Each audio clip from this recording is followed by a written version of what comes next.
ক্ষমা চাই। কেউ যদি মনে কষ্টে পায় থাকেন আমাকে মাফ করে দেবেন, কিন্তু কথা বলা যাওয়া দরকার।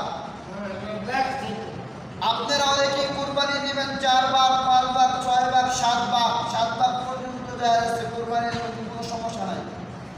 তবে আপনার দীর্ঘদিনের উপার্জন হারাম টাকা একজন হারাম অংশীদারি যদি সাব্যস্ত রাখেন তাহলে কিন্তু আপনার কুরবানিটা নষ্ট। 7 জনের মধ্যে একজনের টাকা যদি হারাম থাকে তাহলে 7 জনের কুরবানি দুইটাই নষ্ট। এখন আপনি হালাল টাকা বুঝবেন কিভাবে? এখন হালালের একটু হালাল আর হারামের একটু তাজ দেই, না দিলে জানবেন কোথা থেকে। হারাম টাকা বলা হয় বর্তমান সমাজের মধ্যে ঘুষ দিয়ে যারা চাকরি করে তাদের টাকা হারাম। 5 টাকা দেখ, 10 টাকা দেখ, 20,000 দেখ আর 50,000 দেখ, এই ঘুষ দিয়ে যত টাকা কামাই করবে প্রত্যেকটা টাকা হারাম। ব্যাংকে চাকরি করছেন হারাম।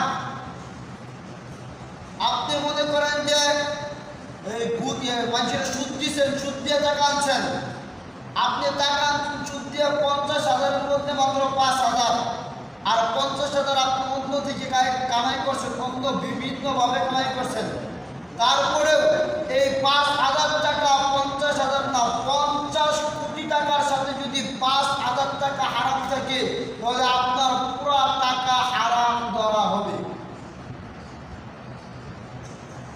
অর্থাৎ আপনি ঘুষ খাইছেন, সুদ খাইছেন, টাকা দিয়ে আপনি ঘুষ দিয়ে চাকরি হয়েছেন, এমন টাকাওয়ালা যারা এভাবে টাকা উপার্জন করছে এই শ্রেণীর মানুষের সাথে কখনো সে কোরবানি দিবেন না।